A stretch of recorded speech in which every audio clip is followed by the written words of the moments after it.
اور اگلی آیت کا پہلا لفظ کیا ہے؟ And if you fear. تو میں یہ نہیں کہہ رہا ہوں کہ یہ ہے, میں یہ کہہ رہا ہوں ایسا لگتا ہے, ایسا لگتا ہے, تھوڑی دیر سمجھنے کے لیے. If you fair and if you fair, ایسا لگتا ہے کہ یو ایک ہی ہے. میں یہ نہیں کہہ رہا ہوں کہ یہ, ابھی میں کہہ نہیں رہا ہوں کہ یو ایک ہی ہے, میں یہ کہہ رہا ہوں ایسا لگتا, باول وہلا ایک عام قاری قرآن مجید جو پڑھ رہا ہے اس کو یہ ایسا لگے گا, لگتا ہے. آپ کے سامنے دونوں آیات کھلی ہوئی ہیں. If you fear this then do this, and if you fear this then do this, دو آیتیں ہیں. تو اس میں جو نا اینڈ اف یو فیئر, تو یو ایسا لگتا ہے کہ جیسے دونوں میں ایک ہی ہے. تو اب اس میں تو نہیں سمجھ آئی کہ کون ہے, یا یوں کہہ لیں کہ ایک بڑی میجورٹی کو ایک سمجھ آ گئی کہ کون ہے, وہ ہسبینڈز ہیں. یعنی اوپر والی آیت میں ایک بہت بڑی میجورٹی کو مفسرین کی آخری درجے میں اس بات پر اذعان ہے, اصرار ہے کہ یہ ہسبینڈ ہیں. یعنی اس آیت میں جو یو ہے, اف یو فیئر نشوز دے آر نشوز بیٹ دیم, ان کو مارو. تو مخاطب کون ہے؟ ہسبینڈس. بڑی میجورٹی کے درمیان ہسبینڈس. ان کو یہ میں بعد میں بتاؤں گا کہ وہ کہاں سے غلطی لگی, ابھی میں وہ نہیں بتا رہا ہوں. ابھی کیوں ہسبینڈ سمجھے, ہسبینڈس کیوں سمجھے, اس لیے چلے میں بتا دیتا ہوں 2-3 باتیں. اس آیت کا پہلا لفظ کیا ہے؟ ہسبینڈس. یعنی پہلا لفظ کیا ہے؟ ہسبینڈس. مین but in that context it is husbands. Husbands کی بات کی جا رہی ہے. جیسے میں ہم خود ڈرائیو کر رہے ہیں نا کانٹیکٹ سے, یا بالکل ایسے ہی ہے جیسے ایک بیوی کہتی ہے نا کہ میرا بندہ کام پہ گیا ہوا ہے, تو بندہ کہہ دیا اس نے, یا کہتی میرا مرد, آج میرا مرد گھر پہ ہی ہے, تو مرد کہہ دیا لیکن اس کا مطلب کیا ہے؟ ہسبینڈ. تو اس کانٹیکٹ سے یہ ڈرائیو کر رہے ہیں کہ یہ ہسبینڈ ہے. یہاں بات ہی ہسبینڈ, کیونکہ قوامون ایسا نہیں ہو سکتا کہ کوئی مرد کسی عورت کا قوامون ہو, تو یہ کانٹیکسٹ میں تو ہے تو ہسبینڈ ہی, ٹھیک ہے نا. یہ تو بات طے ہے کہ یہ ہسبینڈ ہے, یعنی الرجال کا مطلب ہسبینڈ ہے, اس میں کوئی شک نہیں ہے. لیکن سوال یہ ہے کہ کیا اس تم کا ایڈریسی, یہ جو میں نے کہا اف یو فیئر, کیا یہ ہسبینڈ ہے؟ تو اس کے لیے میں نے آپ کو بتایا, یعنی کوئی بندہ بچہ بھی ہوگا آنکھیں کھول کے بتا دے گا کہ ہسبینڈ ہے. ریزن کیا ہے؟ ریزن یہ ہے کہ آیت کا پہلا لفظ ہسبینڈ ہے, نمبر 1. ساری بات ہسبینڈس کے بارے میں ہو رہی ہے, نمبر 2. نمبر 3, باہر قرآن مجید کے باہر ہسبینڈز ہی ہوتے ہیں قوامون, وہی مارتے ہیں بیویوں کو. یعنی اگر میں قرآن مجید پہ ایمان نہیں بھی رکھتا, میں مسلمان نہیں, تو میں دیکھ بھی تو یہی رہا ہوں. یعنی 1400 سال پہلے کیا, آج بھی یہی ہو رہا ہے, ہو رہا ہے نا. یہ ساری چیزیں جب میرے سامنے ہیں, تو اب میں جب آیت پڑھتا ہوں تو میرے سامنے کوئی اور دوسری بادھائیں آتی ہی نہیں ہے, ہسبینڈز ہی ہیں. اللہ میاں ہسبینڈز کا ہی کہہ رہے ہیں, رائٹ. لیکن میں کہہ رہا ہوں کہ اس کو ذرا ریوزٹ کرتے ہیں, اس کو ذرا غور کرتے ہیں دوبارہ. غور کرنے میں کیا حرج ہے, پڑھنے دیکھنے میں کیا حرج ہے. میں نے آپ کو 2 باتیں بتائی اب تک. نمبر 1, ڈسکرپٹیو اور پریسکرپٹیو آیات میں ڈفرینس. یہاں پہ اگر یہ ہوتا یا ایھا الرجال انتم قوامون علی النساء, اگر یہ ہوتا, بس ختم ہوگی بات. پھر ختم ہوگی. پھر کیا تھا؟ اے ہسبینڈس, اے مردو, تم قوامون ہو, تو کہہ دیا نا, ایڈریس کر لیا نا ہسبینڈس کو. اب آگے جا کے کہا واللاتی تخافون اف یو فیئر, تو یہ وہی یو ہے, کیونکہ پیچھے یو آ گیا تھا. لیکن وہاں یو آئے نہیں, وہاں تو ڈسکرپشن ہو رہی ہے, بتایا جا رہا ہے کہ مرد ہوتے ہیں, یعنی عرف ہے, عام بات ہے کہ مرد قوامون ہوتے ہیں, اس لیے کہ وہ خرچ کرتے ہیں, اس لیے کہ ہم نے ایک کو دوسرے پر فضیلت دی ہے, عام بات ہوگی. لیکن یہاں پہ کہا اف یو فیئر, تو اب یہاں پہلی دفعہ ہے اس آیت میں یہ کہا جا رہا ہے کہ اف یو فیئر, تو یو آ, تو یہ یو کون ہے؟ تو اس کے لیے ورس 35 جب میں پڑھتا ہوں تو اس میں ہے کہ اینڈ اف یو فیئر, تو پہلا لفظ کیا ہے؟ آپ ذرا آگے پڑھیں. وَإِنْ خِفْتُمْ شِقَاقَ بَيْنَهُمَا, if you fear rift between both of them, بَيْنَهُمَا, توجہ کر رہے ہیں ہم. And if you fair rift between both of them, کون ہے بوتھ؟ میاں بیوی. تو پھر تم کیا کرو, تم کون ہو, یو کون, تم کون ہو. آگے سن, آگے دیکھیں. فب آسو حکم من اہلہ, ایک حکم اپوائنٹ کرو ہسبینڈ کی فیملی سے, و حکم من اہلہا, اور ایک حکم اپوائنٹ کرو بیوی کی فیملی سے. کون کرے؟ تم. اف یو فیئر, تم کرو. تم کون ہے کوئی پتہ ہی نہیں, لیکن ایک پتہ چل گئی بات, آخری درجے میں پتہ ہے, وہ کیا ہے کہ یہ ہسبینڈ نہیں. یہ تو پتہ چل گئی نا, یعنی اس آیت سے کہ نہیں چلی پتہ. یعنی اگر یہ کہا جا رہا ہے and if you fair rift between both of them, تو تم ہسبینڈ کی فیملی سے یہ کرو, وائف کی فیملی سے ایک اپوائنٹ کرو, it means you is not husband. لیکن یہ کوئی فیصلہ کون ہے؟ فیصلہ کون نہیں ہے, نہیں, اتھارٹی کوئی فیصلہ کون لگتی ہے نا جب وہ اپوائنٹ ہے. جو وہ ظاہر ہے اب آپ سے اتھارٹی اس کو مل گئی, یہ کہا جا رہا ہے. تو ابھی تک بھی پتہ نہیں ہے کہ یو کون ہے, لیکن یہ پتہ چل گیا کہ یو ہسبینڈ نہیں ہے. ایسا ہی ہے, ابھی نہیں پتہ یو کون ہے, لیکن اس آیت سے, یا کم از کم چلیں یوں کہہ لیں کہ اس آیت میں تو ہسبینڈ ہے ہی نہیں. اب دیکھیں ترجمہ پڑھے ذرا. اور اگر تم لوگوں کو کہیں میاں اور بیوی کے تعلقات بگڑ جانے کا اندیشہ ہو, میاں اور بیوی کے تعلقات بگڑ جانے کا, تو ایک حکم مرد کے رشتہ داروں میں اور ایک عورت کے رشتہ داروں میں مقرر کرو. تم لوگ وہ دونوں اصلاح کرنا چاہیں گے تو اللہ ان کے درمیان موافقت کی صورت نکال دے گا. اللہ سب کچھ جانتا ہے اور باخبر. اب ذرا استاد محترم کا بھی پڑھ لیتے ہیں. اور اگر اس کے بعد بھی صورتحال بہتر نہ ہو اور تم لوگ میاں اور بیوی کے درمیان افتراق کا اندیشہ محسوس کرو, تم لوگ محسوس کرو اندیشہ میاں اور بیوی کے درمیان, اس کا مطلب ہے میاں نہیں ہے تم. رائٹ اور رانگ, یہ سمجھ, اتنی سمجھ آ گئی نا. اس میں تم میاں نہیں ہے. اچھا, اس میں تم ابھی تک دو باتیں سیکھی ہم نے, سمجھی, پڑھی. نمبر 1, اس آیت میں 35 میں تم میاں نہیں ہے, یہ تو طے ہو گیا نا, یہ تم میاں نہیں ہے. نمبر 1. نمبر 2, ہو سکتا ہے, یہ میں کہہ رہا ہوں, لگتا ہے کہ دونوں میں تم ایک ہی ہے, لگتا ہے, کیونکہ ادھر کیا تھا, وَإِنْ خِفْتُمْ, ادھر کیا تھا, وَاللَّاتِي تَخَافُونَ نُشُوزَهُنَّ, if you fear their نشوز, اور ادھر کیا ہے, and if you fear their rift. تو لگتا ہے, میں کہہ رہا ہوں ایسا ہے نہیں, لگتا ہے جیسے یو ایک ہی ہے. if you fear their نشوز do this, and if you fear rift then do this. تو لگتا ہے کہ جیسے یو ایک, لیکن یو کون ہے یہ نہیں پتا. اور زیادہ لوگ کہتے ہیں کہ یو ہسبینڈ ہے, تو یہاں تو ہسبینڈ ہو ہی نہیں سکتا, یہ اس آیت میں تو نہیں ہو سکتا. وہ کہتے ہیں اچھا اس میں نہیں ہو سکتا, تو کوئی بات نہیں, ایک آیت میں ہسبینڈ ہے دوسری میں نہیں ہے, اور یہ ٹھیک بات ہے, ایسا ہوتا ہے, قرآن مجید میں عام ہوتا ہے. بلکہ ایک آیت میں کیا, ایک ہی آیت کے ایک حصے میں ہو سکتا ہے کوئی اور مخاطب ہو, اور اسی آیت میں مخاطب بدل جائے, اور یہ بھی نہیں پتا کہ کب بدلا. یہ ہوتا ہے, یہ قرآن مجید کا عام اسلوب ہے. اس لیے یہ بات ذہن میں رکھیں کہ یہ ایسا ہو جاتا ہے, اور یہ عین ممکن ہے کہ ادھر ہسبینڈ ہو ادھر نہ ہو, عین ممکن ہے. لیکن اب دیکھیں, ابھی ہم کیا کر رہے تھے, تیسرے مرحلے میں تھے جس میں ہم سیاق و سباق دیکھ رہے ہیں. سیاق و سباق میں ہم نے 434 کے بعد 435 دیکھ لی. اس سے ہمیں کافی حد تک چیزیں واضح ہو کے سامنے آئیں. اب ہم جمپ کر کے 5 آیات اوپر جا رہے ہیں 429 پہ.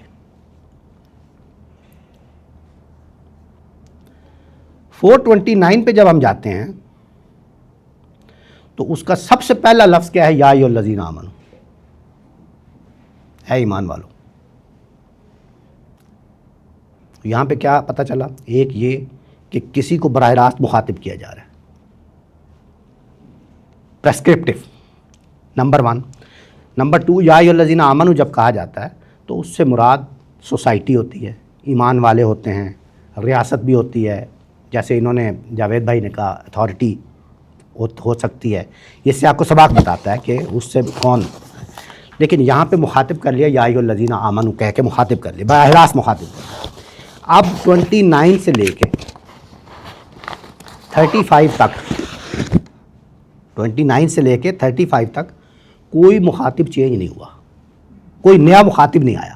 یہاں تو یا ایھا الذین کہہ کے باقاعدہ مخاطب کر لیا نا، بنا لیا نا مخاطبین. اس کے بعد آپ دیکھیں یہ 29 ہے، اس میں چلے پڑھ لیں. یا ایھا الذین آمنوا لا تاکلوا اموالکم بینکم بالباطل. اچھا چلے پوری آیت نہیں پڑھتے. یہ دیکھیں آگے فرمایا جو شخص ظلم و زیادتی کے ساتھ ایسا کرے گا اسے آگ میں جھونکیں گے. وہ یا ایھا الذین آمنوا سیم چل رہا ہے. آگے فرمایا اگر تم بڑے بڑے گناہوں سے پرہیز کرتے رہو گے جو تمہیں منع کیا تو چھوٹی چھوٹی برائیاں تمہاری معاف کر دی جائیں گی. یا ایھا الذین آمنوا چینج نہیں ہوا. آگے فرمایا اور جو کچھ اللہ تعالیٰ نے تم میں سے کسی کو دوسرے کے مقابلے میں زیادہ دیا اس کی تمنا نہ کرو، جو کچھ مردوں نے کمایا اس کے مطابق ملے گا، جو عورتوں نے کمایا اس کے مخاطب سیم ہے.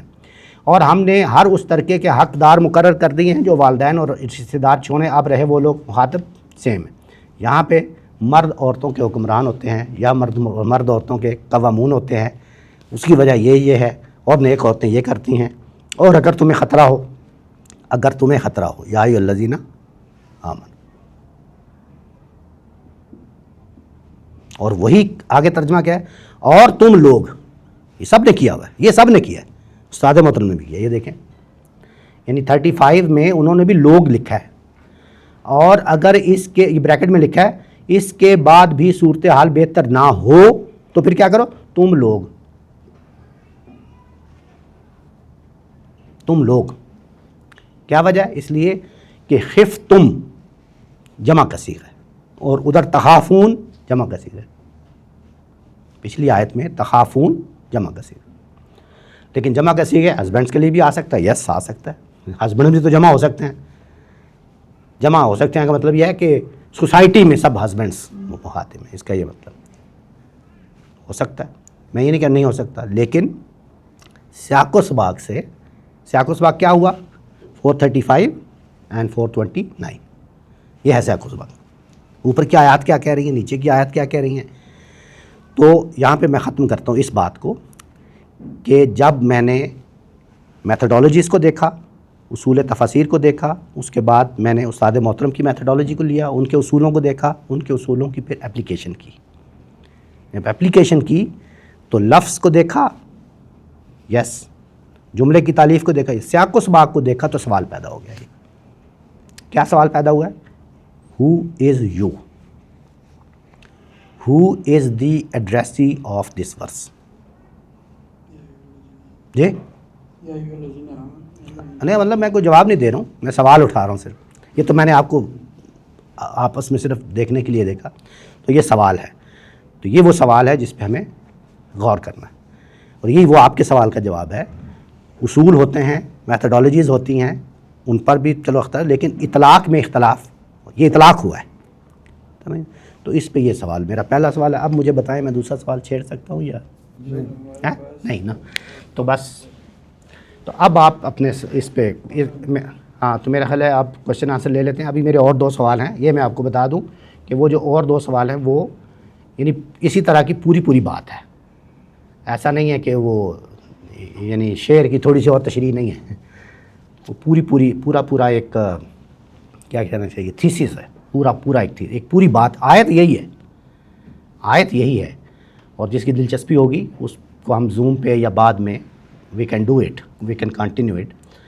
اور ابھی بھی 2-3 دن ابھی اور بھی ہوں میں اس دوران، اس کو زوم پہ کر لیتے ہیں کسی وقت. یا وی کین ڈو دیٹ. ابھی تک جو ڈسکشن ہوئی ہے اس پر میں چاہتا ہوں کہ آپ کوئی ہیلپ فل آپ کی طرف سے مجھے کوئی کمنٹس ملیں کہ بھائی یہ بات تمہاری سمجھ نہیں آئی، یا یہ تو تم نے کوئی کمزور بات کی، یا ضروری نہیں یہی الفاظ، کوئی آپ کچھ آئی وانٹ ٹو سمجھنا چاہتا ہوں کہ اس میں میری کوئی ہیلپ ہو جائے، کیونکہ یہ ایک چھوٹی بات نہیں ہے یہ. کیونکہ میں استاد محترم سے اس سلسلے میں 4-5 ملاقاتیں کر چکا ہوں، تفصیلی ملاقاتیں کر چکا ہوں. اور وہ اگر آپ کی دلچسپی ہوگی تو اس کے نتائج بھی آپ کے سامنے میں رکھ دوں گا، لیکن میں ملاقاتیں ان سے کر چکا ہوں. اور المرد کے اسکالرز میں ابھی کل ہی مجھ سے کوئی پوچھ رہے تھے، آپ ہی پوچھ رہے تھے شاید، تو میں کم و بیش 10-15 لوگوں سے نشستیں کر چکا ہوں. ڈاکٹر خالد زئی سے، ڈاکٹر شہزاد سلیم سے، معز امجد صاحب سے، ڈاکٹر ساجد امیر صاحب سے، ڈاکٹر عامر گزدر صاحب سے، رضوان اللہ صاحب سے، مشفق سلطان صاحب سے، یعنی دیر از اے لسٹ. ان سب سے میں یہ بات سب کے سامنے پیش کر چکا ہوں. اور اب میں لکھنا شروع کرنے لگا ہوں، اپنا تھیسس، اپنا ڈسرٹیشن جو ہے وہ اب میں لکھنا شروع کرنے لگا ہوں.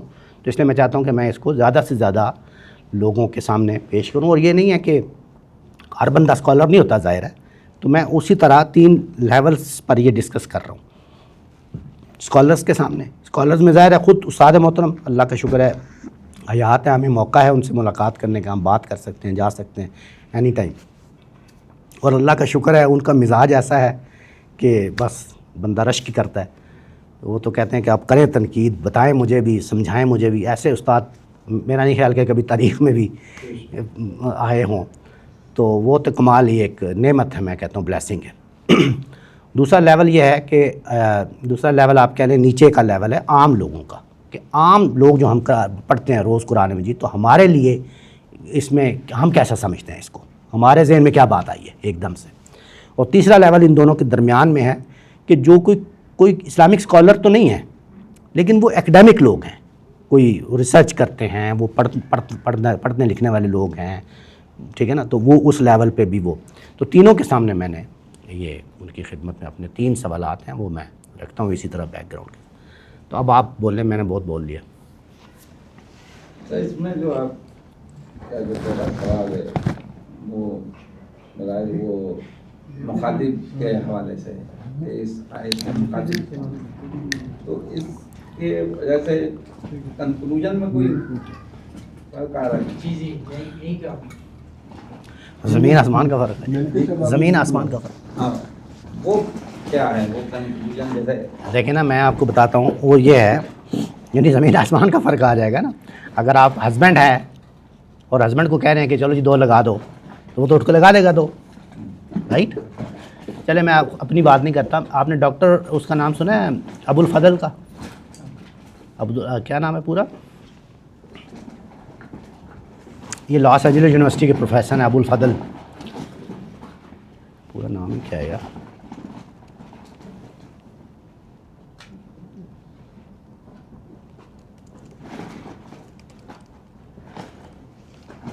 خالد ابو الفضل.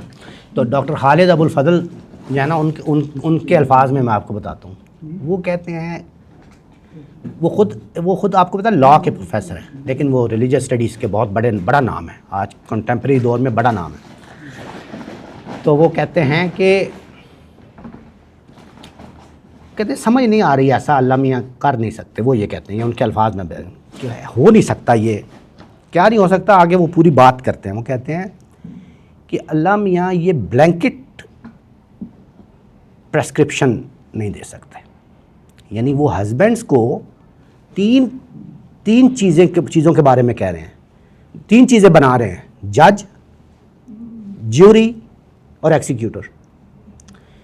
ہسبینڈ کو فیصلہ کرنا ہے کہ نشوز ہو گیا ہے, اور نشوز کیا ہے پتہ ہی نہیں, کیونکہ پرانے لوگ کہہ رہے ہیں نافرمانی. تو نافرمانی بھائی اس نے تو چائے نہیں بنا کے دی, نافرمانی تو ہوگی ٹیکنیکلی. میں نے اس کو کہا چائے بنا کے لاؤ, اس نے نہیں بنا کے دی, تو ٹیکنیکلی نافرمانی تو ہو گئی.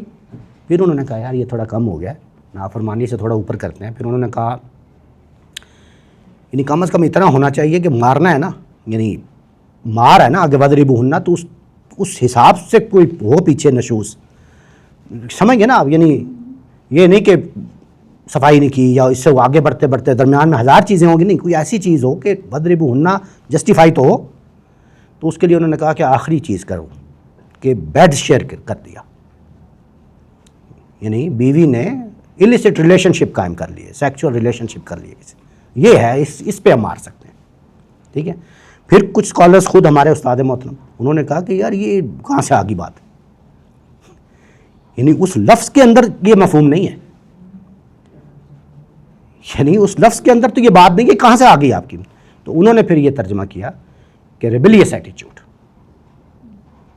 سرکشی, کہ خاندان کو خاندان کا ماننا سے انکار کر, ہسبینڈ کو ہسبینڈ ماننے سے انکار کر دے وغیرہ وغیرہ. تو کہنے کا مطلب ہے کہ نشوز کیا ہے یہ نہیں پتہ, کوئی اس سے اختلاف کر سکتا ہے, کوئی اس سے اختلاف کر سکتا ہے, ٹھیک ہے. تو خالد ابو الفضل کیا کہہ رہے ہیں, خالد ابو الفضل کہہ رہے ہیں کہ چائے نہیں, ریفریشمنٹ کا بھی ہے, ساتھ ساتھ آپ لے رہے یعنی چائے بھی جی ساتھ لے لیں. یا تو خالد ابو الفضل کی بات آپ کو میں بتا دوں. باقی وہ یہ کہہ رہے ہیں کہ جج, جیوری اور ایکسیکیوٹر, یہ تینوں یعنی اس کو فیصلہ کرنا ہے کہ نشوز ہو گیا ہے, اس کو فیصلہ کرنا ہے کہ اب مجھے مارنا ہے، اور اس کو فیصلہ کرنا ہے کہ کتنا مارنا ہے. کوئی لمٹ ہی نہیں ہے، وَضْرِبُوهُنَّ ہونا کی کوئی لمٹ نہیں ہے، جتنا مرضی مارو. ٹھیک ہے نا. یہ تو آپ نے جا کے باہر سے ایک حدیث لائے نا کہ غیر مبرہ کہ نشان نہ پڑے دے سن. تو ان کا یہ کنسرن ہے یہ خالد ابو. فیصل بھائی یہ وَضْرِبُوهُنَّ میں شارٹ کر بھی آ رہا ہے؟ یہ تو آپ کی خواہش ہے، یہ آپ نے اپنی خواہش کا اظہار کیا ہے. ان کے ہر معاملہ پلیز چائے والے، یہ اس کا شاید ٹائم بھی ختم ہونے والا، رائٹ؟